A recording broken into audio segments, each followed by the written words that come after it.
Hello बच्चों, welcome and welcome back to my channel. तो बच्चों, मैं आपको करवा रहा हूँ क्लास 11th का चैप्टर नंबर 10 कैश बुक। ठीक है, तो बच्चों ऑलमोस्ट ये चैप्टर हमने काफ़ी पढ़ लिया है। थोड़ा बहुत जो चैप्टर बचा था, एक बार मैं आपको स्टार्टिंग से सारी चीज़ें क्लियर कर देता हूँ, क्या क्या हमें इस चैप्टर में पढ़ना था, क्या क्या चीज़ें हमने कवर कर ली हैं, और जो भी आपके जो डाउट्स थे वो मैं सारे इस वीडियो में बता दूंगा। ठीक है, तो बच्चों सबसे पहले चैप्टर से स्टार्ट करते हैं। चैप्टर है हमारा कैश बुक। अब जो कैश बुक है वो कैश बुक क्यों बनाई जाती है, चलो मैं आपको बता देता हूँ। अब बच्चों देखो, हमारा जो बिजनेस होता है, मैंने आप लोगों को बताया था मेरी एक समोसे की दुकान है, समोसा वाला। ठीक है, अब बच्चों ये तो आपको पता ही होगी, मैंने बताया था आपको मेरी एक दुकान है समोसा वाला। अब मैं समोसे बेचता हूँ तो ज़्यादा ट्रांजेक्शन मैं उधार पे नहीं करता हूँ। मोस्टली मेरी जो ट्रांजेक्शन है, मेरे जो लेन देन होते हैं, वो मैं किस में करता हूँ? कैश में, नगद में। ठीक है, अब छोटा मोटा बिजनेस है तो सारी चीज़ें किस में करोगे? कैश में करोगे। तो मेरी जितनी भी कैश वाली ट्रांजेक्शन है, जितनी भी कैश का नेचर वाली चीज़ें हैं, उनके लिए मैंने एक घर बना दिया, एक अकाउंट बना दिया, जिसको हमने क्या बोला? Cash book. तो कैश बुक क्यों बनाना है? जितनी भी आपकी कैश वाली ट्रांजेक्शन है वो सारी एक जगह रिकॉर्ड हो जाए, एक जगह रह ले। ठीक है, इसलिए आपको क्या बनानी पड़ेगी? Cash book. अब यहाँ पे उधार वाली ट्रांजेक्शन नहीं आएगी कोई भी, जितनी भी कैश वाली चीजें हैं, कैश वाली ट्रांजेक्शन के लिए क्या बनाओगे? Cash book. जो उधार वाली है यहाँ पे आपने नहीं डालनी, रिकॉर्ड नहीं करनी। ठीक है, चलो अब बच्चों मैंने आपको ऑलमोस्ट बताया था, ये जो कैश बुक होती है ये कितने टाइप की होती है आपको पता है? कैश बुक कितने टाइप की होती है? 3 टाइप की कैश बुक हमें बनानी है। सबसे पहले सिंगल कॉलम, फिर डबल कॉलम, उसके बाद पेटी कैश बुक। यहाँ पे बच्चों सिर्फ कैश वाली ट्रांजेक्शन आएगी, मैं बार बार कह रहा हूँ। अगर कोई उधार पे ट्रांजेक्शन है, कोई क्रेडिट वाली ट्रांजेक्शन है, इग्नोर कर देना, यहाँ पे बिल्कुल भी नहीं डालना। ठीक है, तो कैश बुक कितने टाइप से बनानी है? 3 टाइप से, सिंगल कॉलम, डबल कॉलम, पेटी cash book. Single column almost सारे बच्चों को आती है, किसी को कोई दिक्कत नहीं है। सिंगल कॉलम में सिर्फ एक चीज रिकॉर्ड करोगे, किसको? कैश को, सिर्फ कैश को। यहाँ पे बैंक को भी नहीं करना, यहाँ पे सिर्फ किसको करना है? कैश को। सिंगल कॉलम के अंदर सिर्फ कैश वाली ट्रांजेक्शन रिकॉर्ड करोगे। फॉर्मेट क्या होता है मैं एक बार बता देता हूँ। सिंगल कॉलम का फॉर्मेट, सिंगल कॉलम फॉर्मेट क्या था देखो, date, particular, JF, amount. Date, particular, JF, amount, फिर डेट, फिर पर्टिकुलर, फिर जेएफ, और फिर अमाउंट। ये हमारा सिंगल कॉलम का फॉर्मेट है।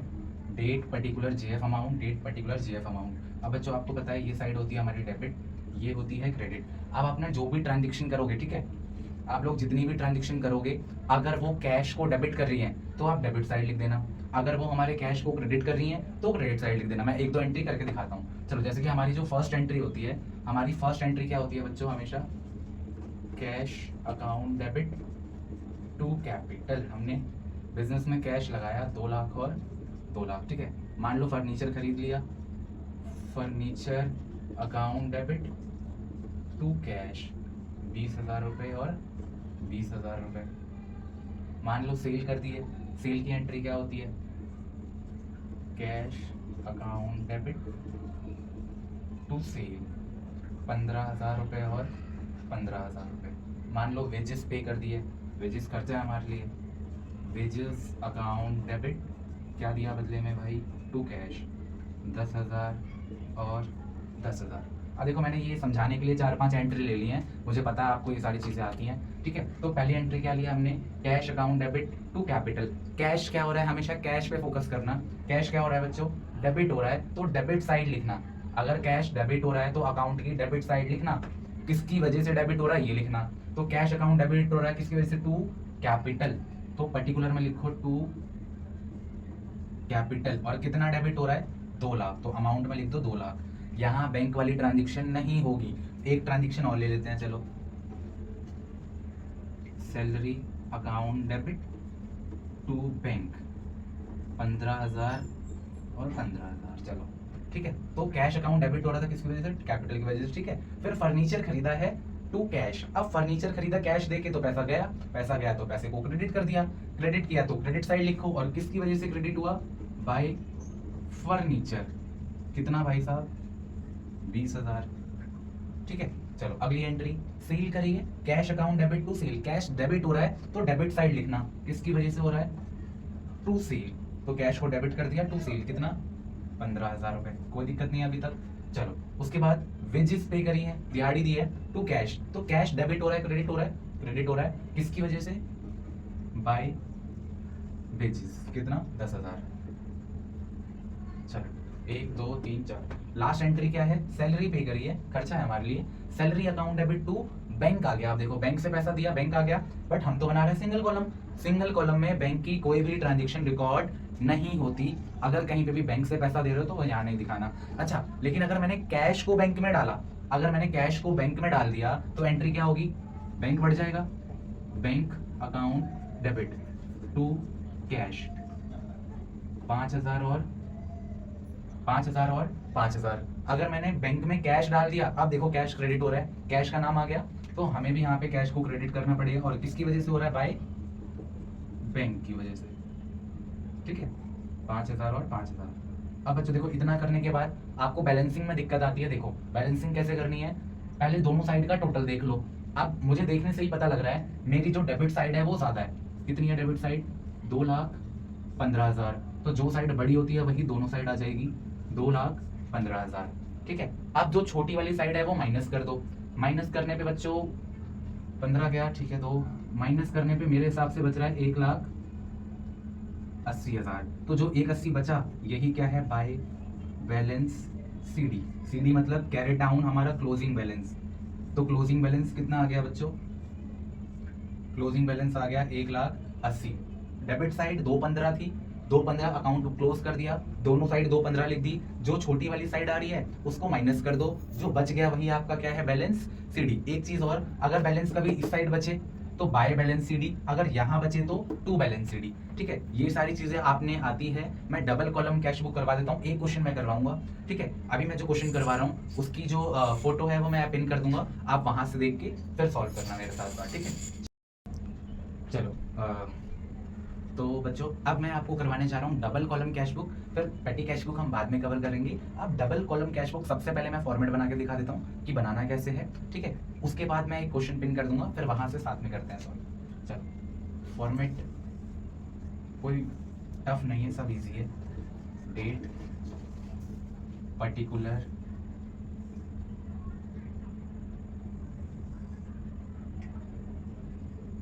कैश और बैंक, छोटा बोर्ड है ना, ये दिक्कत होती है। Date particular JF cash bank, then same चीज यहाँ बनेगी, डेट, डेट का वैसे हमें कोई काम नहीं है खैर इतना, आप लोगों को करना पड़ेगा, लेकिन पर्टिकुलर जेएफ कैश और बैंक। तो बच्चों मैंने आपको बताया जो डबल कॉलम कैश बुक है वहां पे कैश तो रिकॉर्ड हो गई, कैश के साथ साथ जो बैंक है आपको वो भी रिकॉर्ड करना है, ठीक है। तो date particular JF cash bank, date particular JF और कैश बैंक, ठीक है। अब बच्चों जो क्वेश्चन है वो मैं स्क्रीन पे पिन कर दूंगा, मैं फोन से क्वेश्चन सॉल्व करता हूँ, ठीक है। आप लोगों के लिए मैं इसकी जो फोटो है क्वेश्चन की वो मैं स्क्रीन पे पिन कर दूंगा। चलो बच्चों अब देखो हमारी जो फर्स्ट एंट्री है क्वेश्चन में, देखो हमारी जो फर्स्ट एंट्री है, फर्स्ट एंट्री क्या कह रहा है, cash in hand, cash in hand यानी कि हमारे पास पहले से जो कैश पड़ा हुआ है वो कितना कैश है, 22,500। कैश इन बैंक, बैंक में कितना पड़ा हुआ है ऑलरेडी, 10,000। तो ये बैलेंसेस होते हैं जो पुराने बैलेंस है, पिछले साल के बैलेंस हैं, और मैंने आपको बताया पिछले साल के बैलेंस है तो ओपनिंग कैसे करते हैं हम लोग, टू बैलेंस बीडी, बीडी मतलब ब्रॉड डाउन, हमारा ओपनिंग बैलेंस कितना है, तो पुराना कैश कितना पड़ा था, 22,500, ठीक है। बैंक में कितने पैसे पड़े थे ऑलरेडी, 10,000, तो ये हमने पुराना बैलेंस उतार लिया। अब हम फर्स्ट एंट्री से स्टार्ट, दिसंबर सेकंड पे आ जाओ, परचेज गुड्स फॉर कैश। अब पहले हम जर्नल एंट्री कर लेते हैं, ठीक है। वैसे तो वैसे हमें जर्नल एंट्री के मार्क्स जो है वो नहीं मिलेंगे, हमें इसके मार्क्स मिलेंगे, बट अभी हम बेसिक लेवल से सीख रहे हैं तो हम पहले जर्नल एंट्री करेंगे ताकि जर्नल की प्रैक्टिस हो फिर इसकी, ठीक है। दिसंबर सेकंड, तो दिसंबर सेकंड की क्या एंट्री है, परचेज गुड्स फॉर कैश, तो purchase account debit to cash, कितना भाई, 4,000 और 4,000, ठीक है। उसके बाद December 5 paid insurance by cheque, हमने इंश्योरेंस पे किया है चेक से, ठीक है।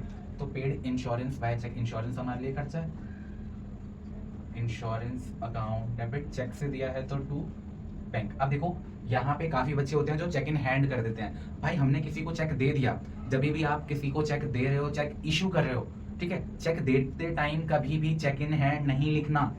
जब भी चेक आप किसी को पे कर रहे हो, किसी को पैसा दे रहे हो चेक से, तो कभी भी चेक इन हैंड नहीं लिखना। जब देते टाइम डायरेक्टली बैंक से पैसा काटोगे, बैंक को कम करोगे, ठीक है। मैंने देखा था किसी की कॉपी में किसी ने 2 चेक इन हैंड कर रखा था, तो चेक इन हैंड नहीं करना। वो जब हमें चेक मिलता है, चेक रिसीव होता है, तब हम लिखते हैं 2 चेक इन हैंड, ठीक है। तो चेक इन हैंड कभी भी पैसा देते टाइम कभी नहीं लिखना, ठीक है। उसके बाद डिपॉजिटेड इन बैंक, बैंक में पैसे डाले हैं 5000, बैंक में पैसे डाले हैं 5000, तो बैंक बढ़ जाएगा, bank account debit to cash कम हो जाएगा, कितना भाई साहब 5000 और 5000। चलो अगली entry.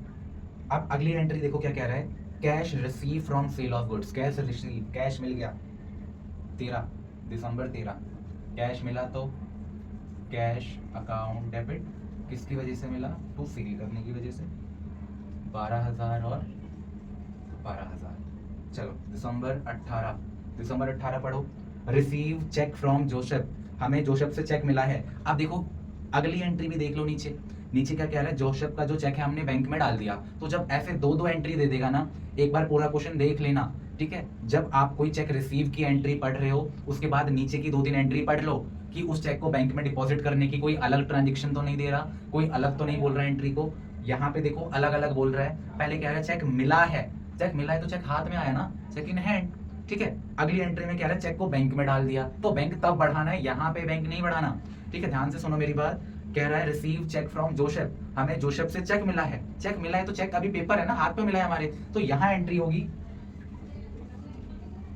Check in hand account debit. यहाँ बैंक से एंट्री नहीं करोगे, क्यों? क्योंकि हमें चेक मिला है भाई साहब, चेक मिला है। जब बैंक में डालूंगा ना तब बैंक को बढ़ाऊंगा, अभी बैंक को नहीं बढ़ाना है यहाँ पे, ठीक है। किससे मिला है चेक, उसका नाम लिख दो, जो गिवर है ना, गिवर को हम लोग क्या करते हैं, क्रेडिट करते हैं, जोसेफ, SEPH, ठीक है। Cheque in hand account debit to Joseph, कितने का चेक मिला भाई साहब 3000, तो 3000 और 3000। अब इस चेक को हमने बैंक में डाल दिया, तो अब बैंक बढ़ाओगे, बैंक अकाउंट डेबिट टू, अब जो चेक इन हैंड को पहले डेबिट किया था ना, अब क्रेडिट कर दो, टू चेक इन हैंड 3000 और 3000, ठीक है। तो जो लास्ट एंट्री बच गई है, withdrawn cash for personal use, मैंने अपने पर्सनल यूज के लिए बिजनेस से पैसा निकाल लिया, पर्सनल यूज के लिए पैसा निकाला तो क्या, drawing account debit to cash, कितना निकाला है 1000।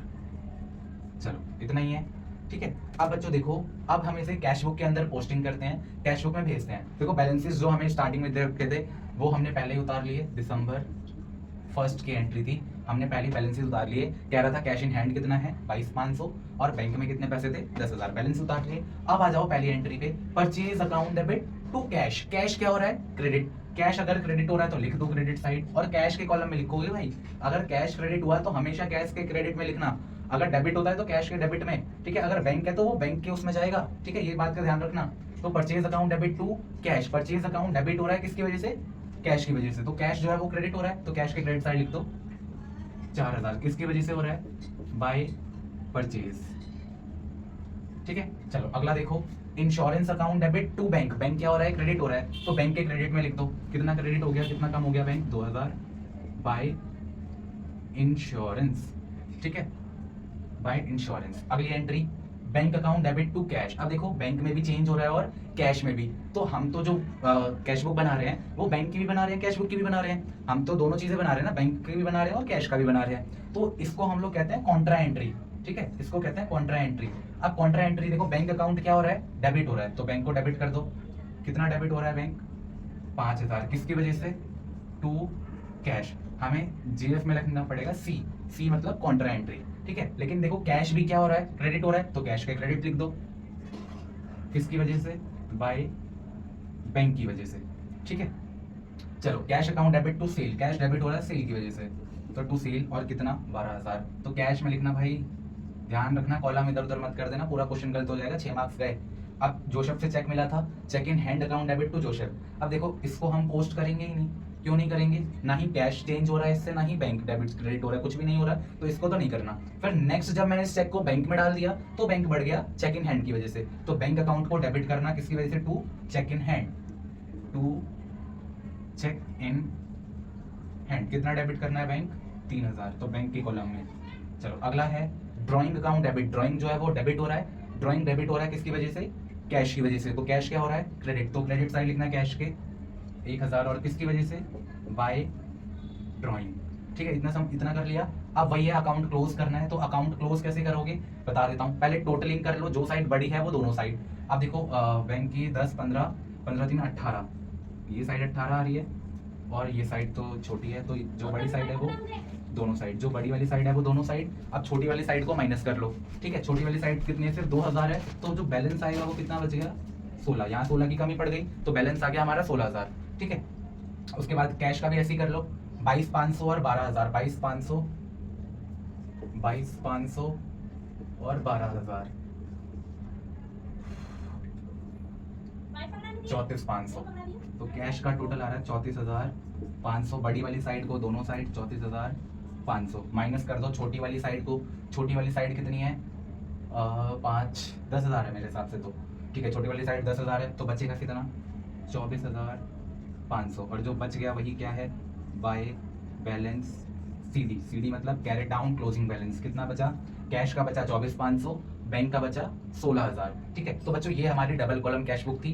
क्या क्या, अच्छा एक चीज और देखो, जो कॉन्ट्रा एंट्री हुई थी ना, हाँ जो कॉन्ट्रा एंट्री हुई थी वहां पे सी लिख के चलना, दोनों साइड सी। Bank account debit to cash, bank debit हुआ कैश की वजह से, कैश क्रेडिट हुआ बैंक की वजह से, तो कॉन्ट्रा एंट्री के आगे सी लिख लेना। बैलेंसिंग करना मैंने आपको बता दिया है, जो बड़ी वाली साइड होगी उनका टोटल कर लो, दोनों साइड लिख लो, जो छोटी वाली साइड है माइनस कर दो, जो बच गया वही क्या है? बैलेंस है। ठीक है, तो बच्चों आज के लिए इतना ही। पेटी कैश बुक मैं नेक्स्ट क्लास में आपको अच्छे से समझा दूंगा, अच्छे से सिखा दूंगा। ठीक है, तब तक के लिए बाय बाय।